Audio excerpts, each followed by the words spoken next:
wastes no time and comes out throwing. A shot toward the end zone. And he's on his... All right, football fans, I hope you're ready for this. Today we're talking about play action sprint out pass plays from under center in the I formation in college football 25. Now, this is something that real life teams use all the time in college football and the NFL. I'm going to show two formations as my examples, how to make the reads, and then why you should add this play to your playbook when playing this game. So let's go ahead and dive into the film. The play is called PA Sprint HP Flat, and it's found in a multitude of formations in college football 25.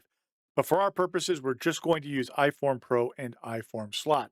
And what you're seeing right here is I'm running the play against OSU in my Jacksonville State Dynasty. We're running it out of I Form Pro right here.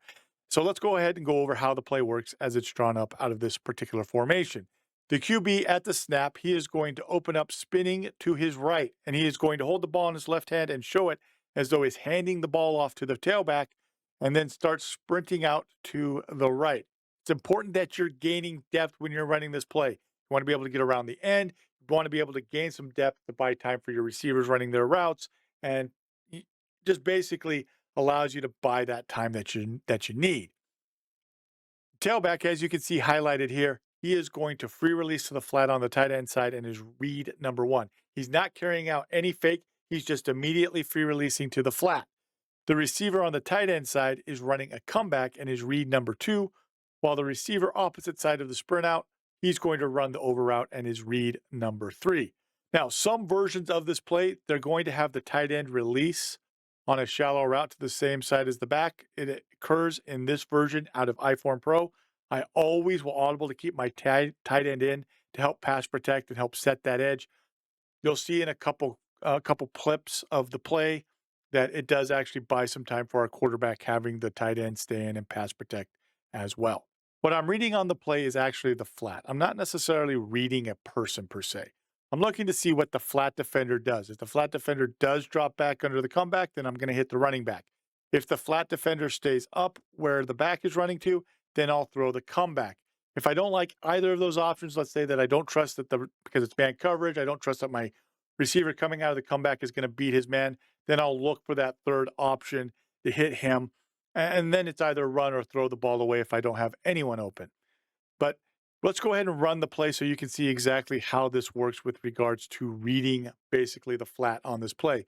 This first clip, you're going to see that we're going to run the play, and the back is going to be the one that I'm going to throw to because the flat defender drops back under the comeback. Here, you're going to see, you saw that play art initially of the tight end running that route and me changing it to him staying in pass pro. This time, we're going to gain that depth off of the play action fake, that play action fake of the quarterback that you see right there. Probably could just throw it to the back right here, but I know that my receiver, he's been beating his man all day while running routes. This defender is bailing really hard. You can see his hips are turning. He's bailing hard. I know that I'm going to have the comeback coming open. So I'm going to stop because I can't get around the end, and I'm just going to throw it out there, and it's catch for a first down. By the way, that is a Cupcake U team. That is an homage to the Cupcake Academy Dynasty I did way back in 2021. That was a really tough rebuild for a team. Here you're going to see us go to our third option on the play. Now, as we run the play, this quarterback to Petway's side has been given a little bit of trouble. Don't like the flat route. I'm not sure that I don't trust with the safety. See where the safety, he's kind of sitting right here and opening. I probably could still throw the comeback, but I'm not trusting it. So in my mind, I'm just thinking over route, and that's what I'm doing. I thought that this safety might actually drive on the comeback, I think. And so I decided, well, I guess going to have to throw the over route, and that's what I do. And we get a good gain right there. I remember thinking that, not that it was totally correct, but you got to live with what you're teaching and what is going through your mind when you're working on pass plays. So that's important to understand.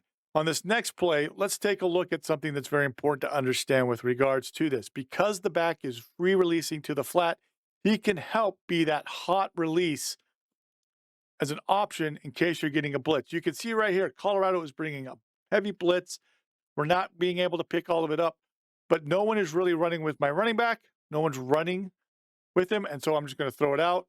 It's caught, make that cutback, and it's a good gain on the play because we're able to get rid of the ball. So Against a blitz, the back can be your immediate hot route to get rid of the ball and not take that sack, and that's what you see on this clip.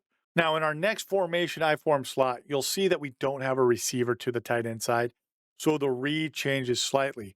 We're going to keep the tight end in to pass protect, but the read is now instead running back to the over route of the slot receiver, with the backside post being the last option if the safety drives too hard on the over route. So as I run the play, you'll see that due to the pressure of the end coming upfield, I have to get rid of the ball early. The defender who has the running back in man coverage is in the chase position. He's not able to catch up, and it's an easy touchdown for us. Here you'll see with Jacksonville State against Kennesaw State, thanks to the depth that we take. Remember, I told you, take depth, and because we kept the tight end in, notice, because our tight end has stayed in his helping pass pro, he's picking up a blitzer. We've got enough depth. We're getting that depth that allows us to set it up for our receivers running their routes. We're now able to take advantage of it. The defender who would have the flat, there's no defender having the flat because they're sending a blitz. So instead, we have a defender that has my running back. We're able to beat them on an over route by our receiver coming across because the safety keeps dropping back. And you'll see that right here. We'll stop, throw the ball, and touchdown for Petway. So you can see how that all helps and works with it. And there you have it. I suggest adding PA Sprint HB Flat to your playbook, especially if you have under center run plays. It complements your run game well, provides consistent yardage, and big plays. If you have any questions, let me know in the comments down below. But that's a wrap. Now hit the field and make the defense pay. We'll see you next time. I do want to recognize the members of this channel at the booster level and above for their support. If you wish to have your name in a video just like this, make sure to check out the join link in the description below. Here on the end screen, you can see that there's another recommended video. Make sure to click that and watch it. Also, make sure to subscribe so that you don't miss out on any future breakdown videos. I hope you have a great rest of the day.